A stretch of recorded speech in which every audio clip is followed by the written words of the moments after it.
जय श्री कृष्णा। जय श्रीमन नारायण।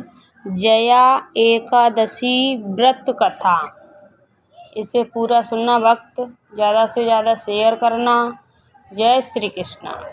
धर्मराज युधिष्ठिर बोले, हे भगवान, आपने माह के कृष्ण पक्ष की पठतिला एकादशी का अत्यंत सुंदर वर्णन किया।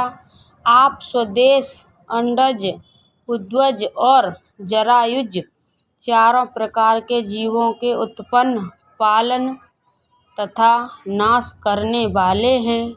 अब आप कृपा करके महाशुक्ल एकादशी का वर्णन कीजिए। इसका क्या नाम है, इसके व्रत की क्या विधि है और इसमें कौन से देवता का पूजन किया जाता है। श्री कृष्ण कहने लगे, हे राजन, इस एकादशी का नाम जया एकादशी है।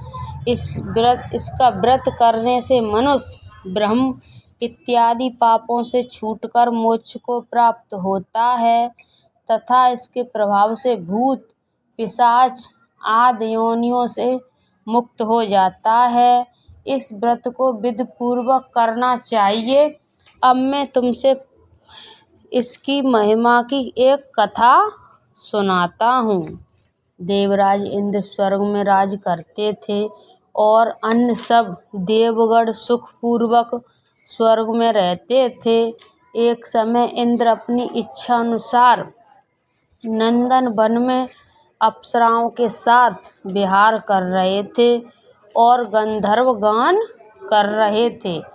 उन गंधर्वों में प्रसिद्ध पुष्पदंत तथा उसकी कन्या पुष्पवती और चित्रसेन तथा उसकी स्त्री मलिनी भी उपस्थित थी। साथ ही मलिनी का पुत्र पुष्पवान और उसका पुत्र माल्यवान भी उपस्थित थे। पुष्पवती गंधर्व कन्या माल्यवान को देखकर उस पर मोहित हो गई और माल्यवान पर काम बाण चलाने लगी।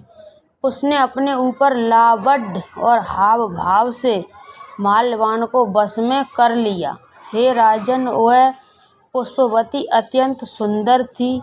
अब वे इंद्र को प्रसन्न करने के लिए गान करने लगे, परंतु परस्पर मोहित हो जाने के कारण उनका चित्त भ्रमित हो गया था। इनके ठीक प्रकार न गाने तथा स्वर ताल ठीक नहीं होने से इंद्र इनके प्रेम को समझ गया और उन्होंने उनमें अपना अपमान समझकर उनको शाप दे दिया। इंद्र ने कहा कि मूर्खों, तुमने मेरी आज्ञा का उल्लंघन किया है, इसलिए तुम्हारा धिक्कार है। अब तुम दोनों स्त्री पुरुष के रूप में मृत्यलोक में जाकर पिशाच रूप धारण करो और अपने कर्म का फल भोगो। इंद्र का ऐसा शाप सुनकर वे अत्यंत दुखी हुई और हिमालय पर्वत पर दुखपूर्वक अपना जीवन व्यतीत करने लगे। उन्हें गंध, रस तथा स्वर्ग आदि का कुछ भी ज्ञान नहीं था। वहाँ उन्हें महान दुख मिल रहे थे। उन्हें एक क्षण के लिए भी निद्रा नहीं आती थी। उस जगह अत्यंत शीत था, इससे उनके रोंगटे खड़े रहते और मारे शीत के दांत बजते रहते।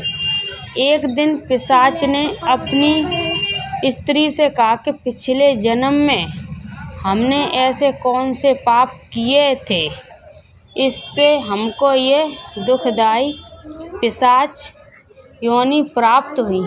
इस पिशाच योनि से तो नरक के दुख सहना ही उत्तम है।